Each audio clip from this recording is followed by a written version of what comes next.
my count. And at this time, I will ask Karina Williams to come forward to plaintiff's table to my right. Please take a position in front of a microphone, noting that it's important that we capture everything you're saying. That's how we keep a record in this courtroom.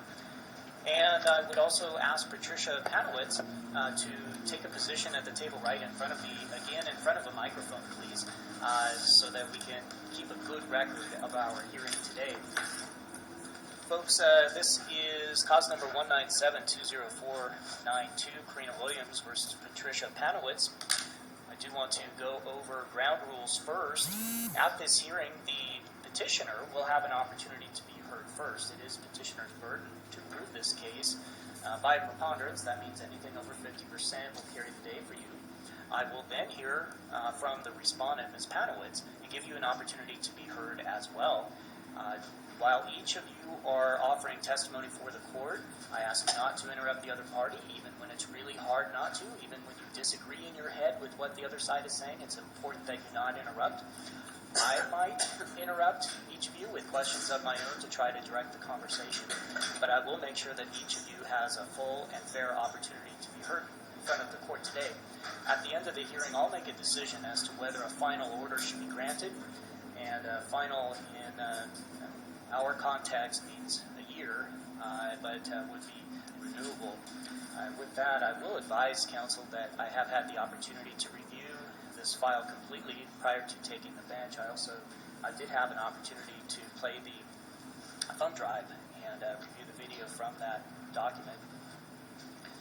I did not see any response from the respondent. Ms. Panowitz, did I miss something? Did you file something and I didn't get it, or you just wanted a chance to be heard in court? No, sir. Didn't file nothing. Okay, fair enough. Thank you. I do appreciate your attendance today. Ms. Williams, would you please tell us your full name and date of birth? Karina J. Williams. My birthday is March 27th, 1987. Thank you, ma'am. And if you'd like to offer testimony, I will swear you in at this time. Do you swear or affirm that the testimony you're about to give is the truth, the whole truth, and nothing but the truth? I do. All right, thank you. And I would note that this matter previously resulted in a protection order, and that protection order was entered November 5th, was signed off by Judge Fossbender. I have reviewed the documents. What I want you to do, I want you to walk me through this. This is a hearing to discuss harassment, unlawful harassment under the law. I would like you to focus on the events which you find most offensive and which would most likely be considered unlawful harassment. So start with the worst, and we'll work our way through that. Okay, so start at the end. It's up to you, ma'am. This has been continuing, but the most recent incident was Sunday, I believe the 3rd. I was taking my dog out to the bathroom on our side of the duplex, which the duplex backyard is fenced with a gate on each side to enter and a fence running down the middle. I took my dog out, I put it in the fence, but I was standing on the outside of the fence, and my dog was in the fence area, and I was there maybe a minute or two, and at that time, Patricia and her boyfriend, David, came around the corner and began yelling at me. I wasn't quite understanding what they were saying, but due to previous instances with them, I had already felt threatened, so I had pulled out my camera. At that time, I was telling them, because I wasn't really understanding what they were saying, if you have a problem with me, please call the office, the management office, which we had been in contact with, and at that time, she just continued to yell, her boyfriend continued to yell. I kept my phone up, she was making faces in my phone, because she's said before that she doesn't like my phone, and then I backed up where I was against the fence, and she tried to grab for my phone or something, I can't quite remember the details, and then she pulled her arm back and punched me in the face, and then I still had my camera, and at that time when I did go to grab at her, with my one arm, I had camera one, grab at her, like, to grab her hand as she was trying to punch me again. Her boyfriend punched me on the left side of the head, and then at that time, there was like a struggle. He hit the phone out of my hand, and I was able to grab her arms and like push her into him, and able to flee to the front of the duplex, and I began to yell for help because I obviously can't take on a woman and a man, and at that time she mimicked my help cries. Our door would be on this side. We're over here. They're now blocking my way to even get back in my home. They're continuously threatening me. Her boyfriend's saying things like, go back to East LA, you're on welfare, I'm not from LA, get a job. And then she at the same time is putting her fist up. He's saying that she could take me out if she wanted to. And then when I continue to yell for help again, but they're not physically touching me, but they're not letting me leave. And at that time, they start calling me the N-word. And he says it a couple times, she says it, and then I don't know if a car passed or somebody came out of their home or what exactly happened. But at that time, they chose to go inside, which my 11-year-old daughter ran out, and I told her to call the police. I ran back to get my dog. We ran inside. She was on the phone with the police. I talked to the police, which I stayed on the phone with them while I went and got my phone because she was on her phone. And that's the most extreme incident. And what date did that happen? I believe Sunday the 3rd. Yes, Sunday the 3rd, around 9 a.m. November 3rd? Yes. All right. And what else? I have it in the order, but it's prior to that, it had just been like when I'm out raking the leaves, yelling and making faces in the window, when me and my child and my fiance come home, tapping on the window and then flipping us off out the window, yelling things that they're not always audible or make a lot of sense, but like why I'm outside, why we're out playing badminton in the backyard. I've told my landlord that they were smoking cigarettes and marijuana in the house, and it was seeping into our house, and I homeschool, so it's a problem. And I don't know if that's like what the original altercation was, but it has been extremely unpleasant since then, and that was probably about 4 months ago. And you live, your neighbors, you share a common... We are in a duplex. They are on the top level, and we are on the bottom level. And even with this temporary anti-harassment, because there is limitations, we are actually displaced from our home right now in a hotel because she has found every single way to try to still get around them, to the point, like, the other night she walked by the window to get to her house, but she's going, help, help, help. And so now I have a surveillance camera because I can't catch that because I'm not, waiting for it. And I now have a surveillance camera because I don't know what else to do to protect my family because we're not there and my stuff's all there. All right, and that's another question I'd have for you. If I grant your motion for a protection order, a final protection order, what are you hoping will be in that order? Well, Because already live so close, it's hard to put a geographic restriction on it. and I do understand that. It's important to me because then when I do call the police for the minor harassment that she does, there is some validity to it. There's not just me being like, my neighbor's being mean, because it's so much more than that, Your Honor. As well as I have talked to our management company, and they have discussed with them instead of evicting them, because what they have done is against our lease in like 17 different ways, that apparently they have discussed with them that they will be leaving at the end of the month to avoid eviction.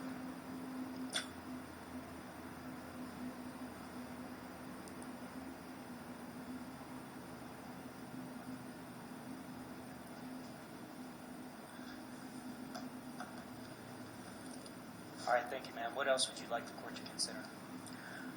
That, considering some of the words her boyfriend used that are inaccurate to my life, I have lived in Spokane Valley for 32 years, that it to me, seems to be very racially motivated. And that's dangerous in any community.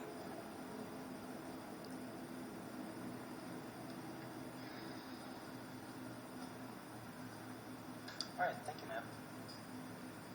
Ms. Panowitz, I do appreciate your consideration and courtesy, not interrupting, and I'm sure you'll receive that same courtesy. If you'd like to offer testimony, I would ask you to tell us your full name and date of birth. Patricia Panowitz, 12/7/53. All right, thank you, ma'am. I will swear you in at this time. Do you swear or affirm that the testimony you're about to give is the truth, the whole truth, and nothing but the truth? Thank you, ma'am. What would you like the court to consider? There have been these allegations against you. I would really like you to address that. Yes. Specifically, allegations that you and your is it husband or boyfriend have assaulted Ms. Williams and engaged in racially motivated harassment of Ms. Williams. How would you address that? Actually, she has been harassing me. I've been asking the RC Sports if they can leave me out of my lease to get away from her and her family. She's always having that camera on me when I go out into the yard. That camera comes out. She comes out and puts that camera on and harasses me. I'm looking out my living room window, and I don't tap on the window as she said. I look out my window because I can, and she has her camera on me all the time, every time I go out. So I'm actually a prisoner in my own home because I can't go out because she has the whole commissary with her stuff out there, and there's no place to go except for my carport, and that's not even. And then the backyard, she's been harassing me ever since I moved in. What started this one, that we were on the side, she went into my backyard, and we cleaned up the backyard, mowed all that, raked all the leaves into a pile, and she went into my backyard, and she spread the leaves all over my yard again. Does she not have access to the backyard? It's a duplex. No, I have a gate, and she has a gate. It's Oh. fenced. There's a fenced-in thing with the fence this way, and then I have a gate, and then she has a gate over here. Okay. She went into my backyard and spread. I've got all of it here, but I just didn't give it to you guys. And spread them all over. So my fiance went and confronted her about that on the 3rd. How come she done that? And a little bit yelling and stuff going on. And she punched me first in the face. And in reaction, I punched her right here on the face. And I did not hold her, or we did not hold her to go into her house or anything. She chose to stay out there and argue with us. And my fiance did not hit her in the head. And if he did, why isn't he here with me? With a restraining order if he hit her too. I don't understand. But I am moving. Don't know exactly when. And no, I was not evicted. They're letting me out of my lease to leave. I've got applications where I'm going to move soon. Well, whenever I can find a place. But it's in process. Because I'm 66 years old. She's 32. I don't want trouble. I go to work. I come home. I go to work, come home. That's all I do. And stay in my apartment. Because when I go out, she's harassing me. I've called my landlord and told them at least 50 times that I need out of my lease because she's harassing me. They told me, you can look out your living room window. You can sit out on your step, but when I go outside, she's taking pictures of me. I don't think that's right. And I never called her the N-word. I never called her the N-word. That's not true. And that's, there you go. Okay. All right. Thank you, ma'am. I appreciate your testimony. All right. The court has had the opportunity to review the evidence presented in this case. The question for the court is whether the respondent has engaged in a course of conduct which amounts to unlawful harassment. The adage, "Picture's worth 1,000 words," certainly holds up in this case. That video provides really persuasive evidence for the court to consider. The interaction between Ms. Williams and Ms. Panowitz was caught on camera. I do appreciate Ms. Williams also submitting photographs showing bruising, physical injury following her altercation with the respondent in this case. And contrary to the testimony today, the court was able to hear shouting of racial epithets, specifically the N-word directed at Ms. Williams. The other conduct on its own may otherwise not rise to a level of unlawful harassment, but when it does culminate in an assault, that gives greater weight to the previous incidents and the impact that they have between these neighbors. The court has some concern over the protection order with people who live so close together and what the terms should be.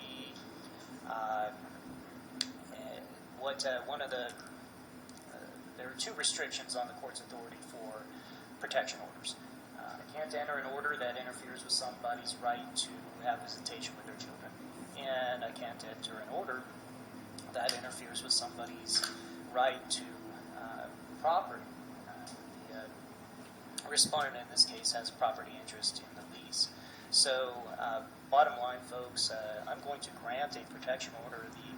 The basis for the order has been met by the petitioner, given the standard proved by preponderance of the evidence. Again, the video providing the most persuasive testimony of the interaction between the parties. I will grant that order. I can grant that order for a year or a shorter period. It sounds like this may become a non-issue soon. I would like it for a year because I know she works in the valley and I do live and am active in the valley. So I'd like it to at least be long enough where we can definitely go our separate ways because I am not leaving the residence at this time. All right. Our previous order indicated a distance of 10 feet. Is that a... The judge said how far our doors are from each other. Our doors are about, not even 10 feet, about 12 inches away from each other. But mine's on the furthest side. So Miss Fossbender, Judge Fossbender, that's how she had said it was just, that's as good as she could get because Patricia needs to go to her car and to the mailbox. But the way our property is divided, there's no reason for her to be on the left side other than trying to get to my property. I don't know if that makes it any more clear why she put it that way.